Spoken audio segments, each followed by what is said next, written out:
¿Por qué le hacemos creer a alguien algo que no es verdad? ¿Por qué necesitamos engañar a los demás con un conocimiento que no tenemos? En este video voy a mostrarte cómo hacerle creer a los demás que sabes de tango. Y todo por este canal, el único canal de tango que hay en YouTube. Seguime hasta el final. En principio vamos a establecer una idea. Mentir, ocultar y hacer creer son acciones distintas. No hace falta que te explique las diferencias entre cada clasificación. Eso lo vemos en casi todas las edades, géneros y países. No es algo propio de un sector. Pareciera que todos estamos igualados por haber engañado, aunque sea al menos una vez y de manera inocente. Pero cuando nos referimos al tango, siempre aparece aquel que nos hace creer que sabe, y que sabe tanto o más que vos y yo, y no me estoy refiriendo a los grandes mentirosos, como te mostré en el video 5 mentiras en el baile de tango que todavía querés verdaderas, que podés ver en este canal y cuyo enlace te dejo aquí abajo en la descripción y allí arriba. Me estoy refiriendo a gente que por ahí, por sentirse inferior, para disimular su ignorancia o porque no se lleva bien con su complejo de importancia, nos trata de hacer creer que sabe de tango. Yo recuerdo a un viejo milonguero, por ejemplo, al que un día le pregunté sobre la diferencia de los estilos de tango en los barrios. Me dijo, cuando vos quieras te cuento, yo sé todo de los estilos de cada barrio, yo me los conozco todos, venite a la clase y después conversamos. Por supuesto, tomé la clase, que en verdad consistió en verme bailar mientras él tomaba café y charlaba sentado en una mesa, y luego de decirme que debía hacer el paso más largo, le pregunté si podíamos hablar sobre los estilos de cada barrio. Con su consentimiento fuimos a un lugar apartado y comencé mi entrevista. Para empezar le pregunté cómo se bailaba en Villa Urquiza. Me dijo, en Villa Urquiza, algunos bailaban derechos y otros arrugados. Que arrugados, te aclaro, quiere decir que bailaban doblando las rodillas y se encorvaban un poco. Y entonces le dije, ¿y en el barrio de Palermo? No, en Palermo era distinto, me dijo. Allí había algunos que bailaban arrugados también. Pero había otros que bailaban derechos. Le dije, ¿y en Villa Pueyrredón? También, me dijo, también. Entonces le dije, ¿cuál era la diferencia entre cada barrio? Y me dijo, todos bailaban más o menos igual. Está bien, pero si es más o menos no es lo mismo. Y me dijo, porque cada barrio tenía su estilo.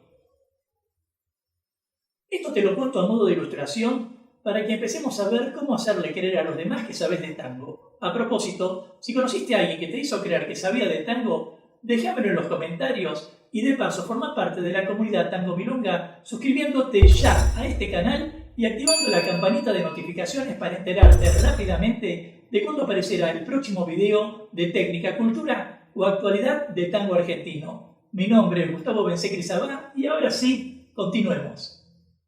Por supuesto que sumar edad contribuye a que los demás te crean. En primer lugar, porque muchas cosas son incomprobables.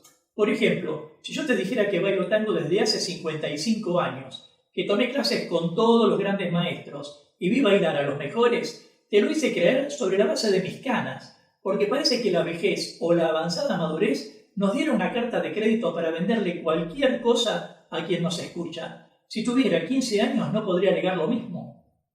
Así que lo primero que nos ayuda a hacer creer que sabemos de tango es sumar edad.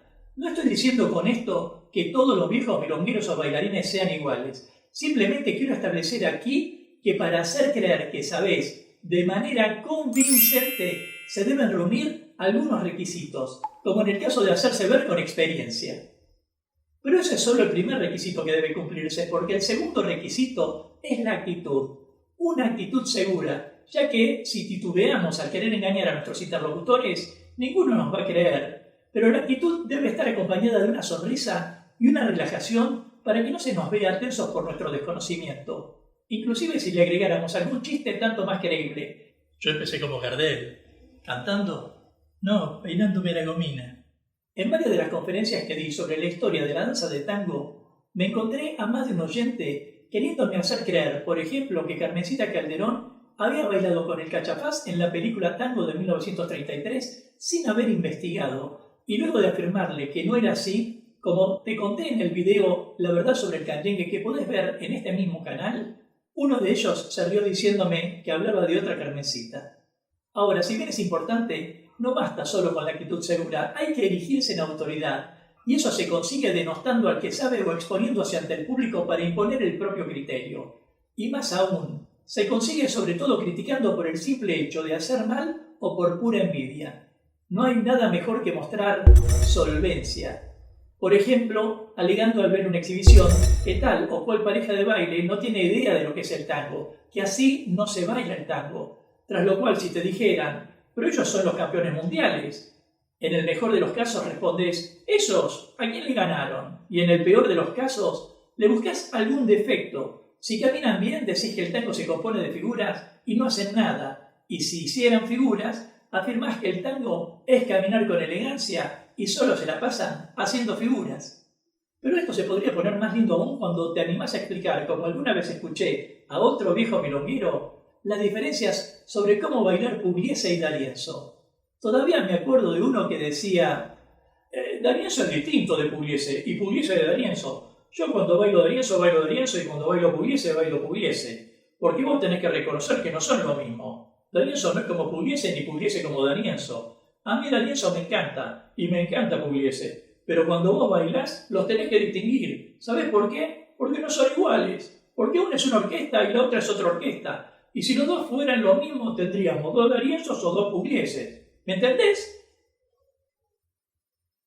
Y esta definición que daba el milonguero durante 20 minutos y que yo escuchaba con mi mejor cara de «qué lindo es pasarme la vida sin aprender», fue otra lección de alguien que se erigía en autoridad, pero también que había logrado desarrollar la capacidad de mantener la atención sin transmitir la diferencia real entre ambos estilos de orquesta. Yo quiero aprovechar aquí para decirte sin vanidad que puedo contarte en 2 o 3 horas lo que podría explicarte en 2 minutos.